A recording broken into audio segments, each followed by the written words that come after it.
Zdravím všetkých priaznivcov filozofie. Dnes budeme pokračovať už 5. epizódu našej internetovej relácie Filozofické reflexie. Budeme čítať 4. knihu Myšlienok k sebe Marca Aurelia.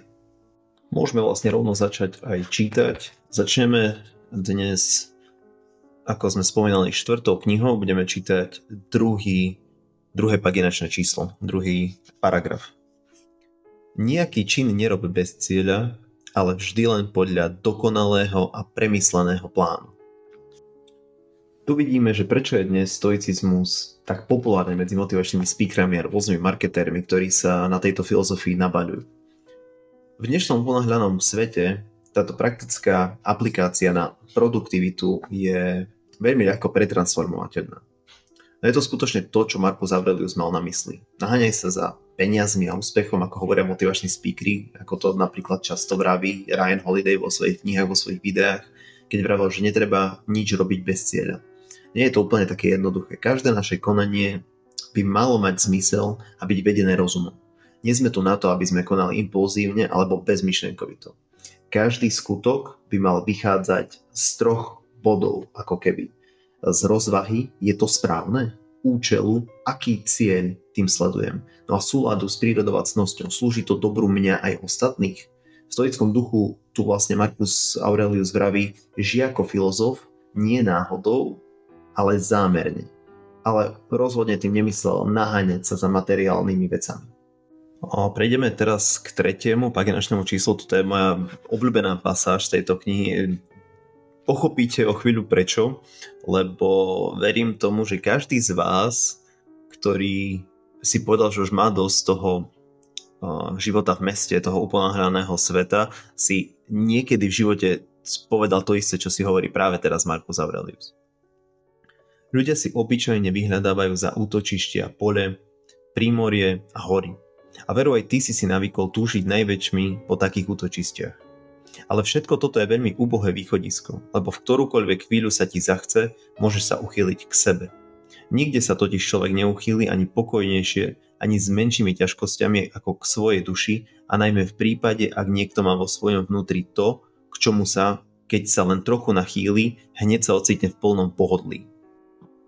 Pamätáte si, určite ste sa s týmto stretli, či už vy priamo vo svojom živote, či už niekto z vášho okolia. Nebolo by jednoduchšie žiť mimo civilizácie, nebolo by ľahšie žiť niekde na samote v lese, mať ten duševný pokoj, niekde pri mori, niekde pri morskom malom mestečku. Presne tu hovorí Marcus Aurelius, že nie. On ako v podstate najmocnejší človek na svete, aj predtým ešte než sa k moci dostal, bol bohatý, mohol si vybrať jednoduchšiu cestu, vraví, že je toto jednoduché východisko. Človek by sa mal naučiť si nájsť ten duševný pokoj v sebe. Stále sa vie uchýliť do svojej duše, dovnútra. Poznáme príbeh od Epiktéta, aj sme ho už niekoľkokrát spomínali, budeme čítať aj jeho rozpravy, možno že v ďalších filozofických reflexiách, kedy on ako otrok bol bitý, mal ťažký život, ale vravel, že môžete zlomiť moju nohu, môžete zničiť ten exteriér okolo neho, ale nemôžete zničiť jeho ducha vo vnútri. 11. paginačné číslo. Nesúď o veciach tak, ako ten, kto niečo tupí. Ani tak, ako by si to on želal, ale usiluj sa vidieť tak, ako je to v skutočnosti. Rozhodol som sa, že v podstate nie každé paginačné číslo, nie každý výrok musí mať nevyhnutne stoický výklad. Tento konkrétne, to paginačné číslo 11, vieme vyložiť ako ľudia, nie ako stoici, nie ako historici. Sú to slová, ktoré sa dajú vyložiť v dnešnom svete ľudsky bez toho, aby sme nejak narušili historickú pravdivosť, nejakú tú filozofickú, stoickú štruktúru, takže to paginačné číslo 11, prečítam ho znova, nechám na vás, pokiaľ by ste chceli, podielte sa s touto analýzou vy v komentári, prečítam to ešte raz. Nesúď o veciach tak, ako ten, kto niečo tupí, ani tak, ako by si to on želal, ale usiluj sa vidieť tak, ako je to v skutočnosti. Teraz paginačné číslo 17 a 18. Neži tak, ako keby si chcel žiť 10 000 rokov. Nevyhnutná smrť visí nad tebou a preto sa staň dobrým, kým žiješ, dokiaľ je to ešte možné. Koľko voľného času si získa ten, kto nehľadí na to, čo iný povedal. Urobil alebo premyslel, ale dbá len o to, aby to, čo sám robí, bolo spravodlivé, zbožné a z každej stránky dobré. Neobzerať sa po čiernych charakteroch, ale bežať po dráhe rovno a nie okľukami. Staň sa dobrým, kým žiješ, dokiaľ je to ešte možné. Čiže nie zajtra, nie keď budú lepšie podmienky, ale dnes, teraz. V tom je celý stoický étos. Žiť naplno, v cnosti, okamžite v tomto momente. Myslím, že sme to spomínali aj minulú reláciu, keď bolo, že koľko voľného času získa ten, kto nehľadí na to, čo iní urobili, pomysleli, povedali, viete, ako to je. Tu Markus vlastne ukazuje cestu k tomu vnútornému mieru. Prestať sledovať druhých a začať sa venovať vlastnému charakteru. Vieme dobre, keď si to povieme sami pre seba, že nechceme strácať čas na ohováranie, závisť, porovnávanie sa.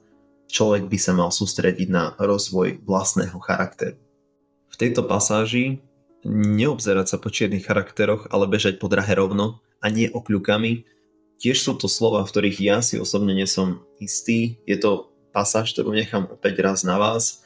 Vyjadrite sa vy, ako to myslíte. Pre mňa čisto subjektívny názor, čierne charaktery sú nejaké, ktoré možno porušujú zákon, možno dosahujú nejaký ten cieľ nečestne a Markus nám prirovnáva, respektíve pripomína ostať na tej rovnej ceste, nehľadať v živote skratky, pretože život nie je jednoduchý, ale mali by sme ho žiť v rámci cnosti. A paginácia 21. Ak duše nehynú, ako ich od večnosti môže obsiahnuť vzduch? Ako môže zem obsiahnuť telá pochovávaných od toľkého času? Lebo ako tu premena a rozpadnutie v niečo ďalej trvajúce tvorí zem pre iných mŕtvych, tak i duše sťahujú sa do vzduchu. A keď začas tam spolu zostanú, menia sa. Rozplývajú a spaľujú do vesmírneho tvorivého rozumu, ktorý ich preberá a týmto spôsobom poskytujú priestor dušiam, ktoré prídu po nich. Tu naše čítanie pre dnes zakončíme, pretože táto pasáž je čisto filozofická a vidíme, že metafyzická, tak sa na chvíľu pozastavme a pozrime sa na tieto slova. Niektorí stoici, napríklad Chrysippos, verili, že všetky duše prežívajú istý čas po smrti, ale nakoniec zaniknú. Buď úplne, alebo sa vrátia do vesmírneho ohňa. Ekpirosis, teda do veľkého kozmického cyklu. Iní, vrátane niektorých ranných stoikov prevažne, tvrdili, že len duše múdrych a cnostných ľudí pretrvajú dlhšie, pretože boli viac v súlade s rozumom vesmíru. Čiže vlastne v oboch prípadoch nejde o to večné prežitie ako v kresťanstve, povedzme, ale skôr o dočasné pretrvávanie v rámci prírodných zákonov. Tá eficiencia a forma, tie príčiny podľa stoikov sú, že stoici rozlišovali príčiny podobne ako Aristoteles, no oni mali ten vlastný pohľad. Eficiencia, tá účinná príčina je to, čo spôsobuje, že vec vznikne. Napríklad kozmos, božský logos, alebo ohnivý dých, pneuma, ktorý oživuje telo.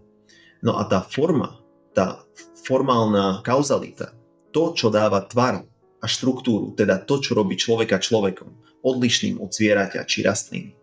Čiže v prípade človeka, povedzme, pneuma, božský rozum je účinná príčina.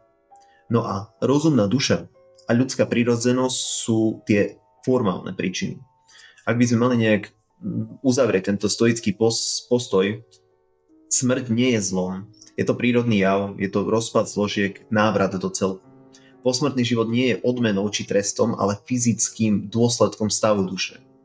Čiže cieľ nie je nesmrteľnosť, ale žiť cnostne, kým je to možné, ako Markus Aurelius vraví, ako sme to dnes už spomenali. Staň sa dobrým, dokiaľ žiješ, dokiaľ je to ešte možné.